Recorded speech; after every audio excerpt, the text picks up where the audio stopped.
Salve noturnos! Sou Rosiane e antes de contar o relato de hoje, gostaria mais uma vez de pedir, se não forem inscritos, que se inscrevam no canal, ative o sininho, comentem, pois só com a ajuda de todos vocês o canal terá meios para sobreviver nesse imenso universo que é a internet. Mandem seus relatos para o e-mail apesardanoitecomercial@gmail.com ou para o WhatsApp 21 99059 1666. Beijos de luz.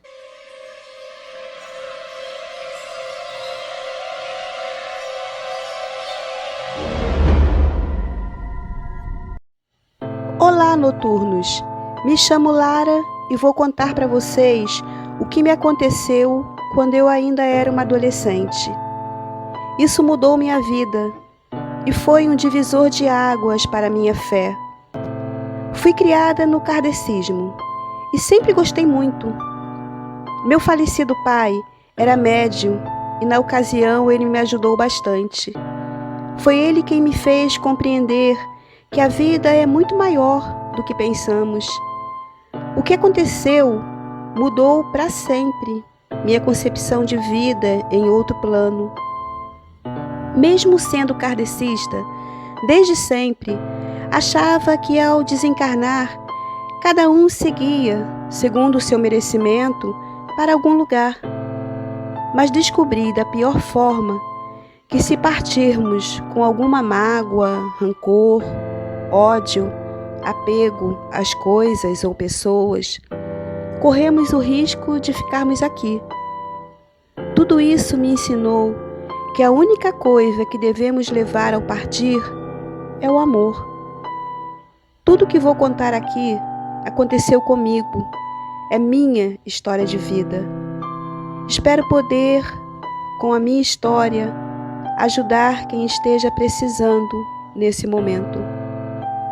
De 99 para 2000, eu trabalhava como recepcionista em um belo hotel no litoral da Bahia. Meu tio e padrinho, que era gerente lá, me arrumou uma vaga, pois nunca gostei muito de estudar, então fui trabalhar. O hotel era ótimo. Logo fiz amizade com Paulo e Janice. Janice era arrumadeira e Paulo trabalhava na área da piscina. Ficamos muito amigos e não nos largávamos. Paulo então, do nada, começou a ficar estranho, distraído, assustado e não falava o que era. Eu e Janice começamos até a desconfiar se ele não estava usando alguma substância ilícita. Até que um dia, era um sábado de pouco movimento no hotel. Estávamos os três conversando na área da piscina. De repente, Paulo começa a olhar insistente. Ele tentou disfarçar o medo, mas eu e Janice percebemos. Então perguntei mais uma vez o que estava acontecendo. Ele me olhou assustado e disse: "Vocês estão vendo aquela mulher na piscina?" Eu disse que não tinha mulher nenhuma ali. Então, nervoso, ele falou: "Eu sei, mas eu vejo mesmo assim. Tem uma mulher na piscina e ela fica me chamando." Eu e Janice ficamos bastante assustadas e tratamos de sair logo dali. Mais tarde, conversei com meu pai, que é médium em um centro espírita, e ele me disse para falar com Paulo para perguntar à mulher o que ela queria, pois se ela estava aparecendo para ele, tinha que ter um motivo. Falei com Paulo, mas ele se recusou a perguntar. Estava com muito medo. Eu estava com muita pena de Paulo. Então combinei com ele de irmos até a piscina e caso o fantasma da mulher aparecesse, eu perguntaria o que ela queria dele. Assim foi feito. Eu e ele sentamos na mesa e ficamos ali. Era por volta das 5 da manhã. Estava tudo no total silêncio. De repente, Paulo olha para a piscina e fica pálido. Pergunta a ele se ela está ali e ele faz que sim com a cabeça. Mesmo não vendo, eu perguntei o que ela queria com meu amigo. Olhei para Paulo e disse: "O que ela respondeu?"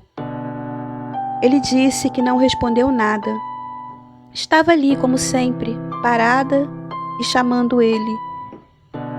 Então eu disse ao meu amigo que ele deveria perguntar, mas ele estava com muito medo e saiu correndo. Depois daquele dia, Paulo começou a se comportar ainda pior, de uma maneira bizarra. Começou a emagrecer muito, vivia sem energia, cansado, não comia. Eu, como espírita, sabia que ele estava sob a influência daquela mulher, mas ele não queria perguntar o que ela queria e se recusava a ir ao centro comigo e nem à igreja com Janice. Então pedi a meu tio, que era o gerente, para transferir Paulo para outra função, e ele passou a trabalhar na cozinha do hotel. Infelizmente isso não adiantou, pois a tal mulher continuava a aparecer para ele. Vendo o sofrimento do meu amigo, eu sugeri que fizéssemos uma sessão dessas para evocar espíritos. Ele no começo não topou, mas acabamos convencendo e ele decidiu finalmente perguntar àquela mulher o que ela queria com ele. Hoje sei que foi a pior coisa a se fazer. Como espírita, deveria saber que não se evoca espíritos sem antes ter algum preparo. Mas eu só tinha 17 anos, não pensava nas consequências que um ato como esse pudesse ter. Fomos eu e Janice para a casa de Paulo. Ele tinha comprado um tabuleiro Ouija. Aproveitamos que sua mãe não estava em casa, fechamos todas as cortinas, acendemos incensos e velas e começamos o jogo. Perguntei se a mulher queria se comunicar. Houve um silêncio. Tornei a perguntar e nada aconteceu. Estávamos os três com as mãos no jogo. Perguntei novamente e de novo, nada. O tabuleiro nem se mexeu. Janice, que era evangélica, tirou a mão do jogo e disse: "Ah, gente, sabia que isso era furada.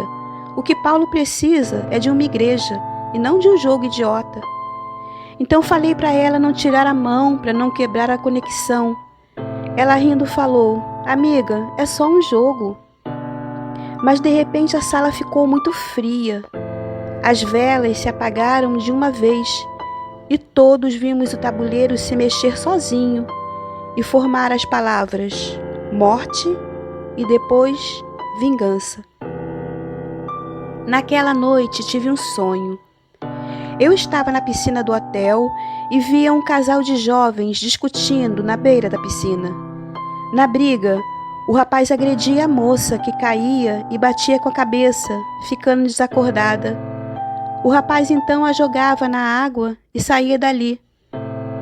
Comecei a ter esse sonho toda noite. No sonho, conseguia ver claramente o rosto da moça, mas não conseguia ver o do rapaz. Os sonhos eram muito detalhados e insistentes. Meu pai achava que era o espírito da moça querendo contar sua história. Eu só não entendia porque ela queria fazer mal para o Paulo. Por que Paulo? Será que ele tinha alguma relação com ela? Mas como, se Paulo tinha menos de 20 anos e a moça que eu via no sonho era dos anos 70? Não sei como sabia disso, mas sabia. Uma noite, antes de dormir, pedi ao espírito que me mostrasse quem tinha feito isso com ela e o que fazer. E naquela mesma noite, tive uma revelação. Sempre que sonhava, via perfeitamente o rosto da moça, mas não via o do rapaz.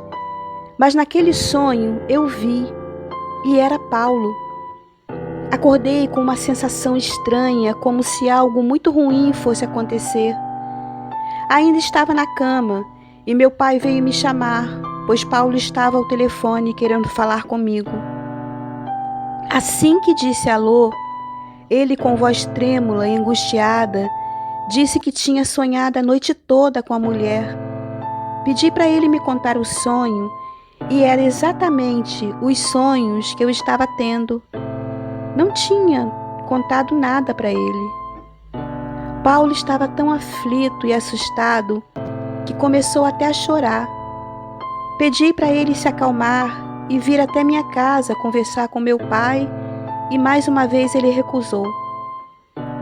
Naquele dia, ele não foi trabalhar e à noite fui na sua casa. Ele estava de cama, parecia muito doente. Sua mãe disse que ele tinha ido ao médico, mas que segundo os exames que fez, estava tudo bem. Fiquei em dúvida se falava ou não do espírito que Paulo estava vendo, porque tinha certeza que era isso que estava fazendo ele ficar doente. De alguma forma, Paulo estava ligado àquele espírito e ela queria vingança. Mas resolvi não falar nada por medo da mãe dele me achar louca. O pai de Paulo era falecido e assim, meio que disfarçando, perguntei à mãe dele se ela podia me mostrar uma foto do pai. Ela me olhou sem entender, mas de alguma forma eu sentia que o espírito da moça tinha algo a ver com o pai dele. E eu estava certa. O rapaz no meu sonho era o pai de Paulo. Fui até o quarto falar com ele e, para minha surpresa, ele disse que sim, já sabia. Assim mesmo, se recusava a ir ao centro espírita comigo. Nos dias que se seguiram, ele só piorava. Nenhum médico sabia explicar o que ele tinha. Pedi para o meu pai ir comigo na casa dele, aplicar um passe, já que ele se recusava a procurar ajuda espiritual. Queria muito ajudar meu amigo. Quando cheguei na casa dele, com meu pai, nossa, levei um susto. Paulo estava muito mal. Meu pai, que é médium, disse que tinha uma mulher ao seu lado. Ele fez uma prece, depois pediu para ficar sozinho, com Paulo e a mulher. A mãe dele não estava entendendo nada. Fui para a sala com ela e contei tudo. Ao contrário do que pensei, ela ouviu com atenção. Depois me contou que antes de conhecer o pai do Paulo, ele tinha sido noivo e sua noiva tinha morrido afogada na piscina de um clube que eles frequentavam. Tinha sido há muito tempo. Ela não sabia o nome da moça e nem como ela era. Fiquei chocada com todas aquelas coincidências.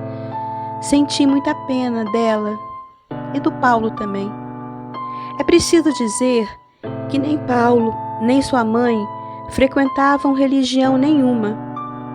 E apesar de entenderem tudo o que estava acontecendo, eles se recusavam a procurar ajuda espiritual. Meu pai tentou convencer o espírito da moça a deixar Paulo em paz, mas aquele espírito estava cheio de ódio e rancor. Só queria vingança. Espíritos vingativos não entendem que estamos em outro plano e em outro tempo. Ficam presos, agindo como obsessores. Aquela pobre moça foi vítima de um crime horrível. Padeceu pelas mãos de quem amava. E ela vê em Paulo o pai, seu algoz. Esse espírito está preso por conta do seu ódio. Somente Paulo poderia quebrar esse ciclo, mas ele não acreditava em nada e assim sucumbiu ao medo, deixando aquele espírito atormentado obsidiá-lo. E no mês de setembro, em um dia de sol, ele nos deixou com apenas 19 anos. A moça teve a sua vingança. Ainda hoje tenho contato com Janice e sempre que nos encontramos, passamos horas recordando nosso amigo. Paulo pagou por um crime que não cometeu. Faz mais de 10 anos que deixei a Bahia. Hoje moro no Rio de Janeiro. Frequento um centro espírita. Não sou médio como meu pai, mas na medida do possível tento ajudar a todos que precisam. Nunca deixei de fazer uma prece para o meu amigo Paulo. E nas minhas orações desejo de coração que aquele espírito infeliz encontre a luz e a paz que tanto precisa. Obrigada e gratidão. Beijos de luz. Tchau, noturnos.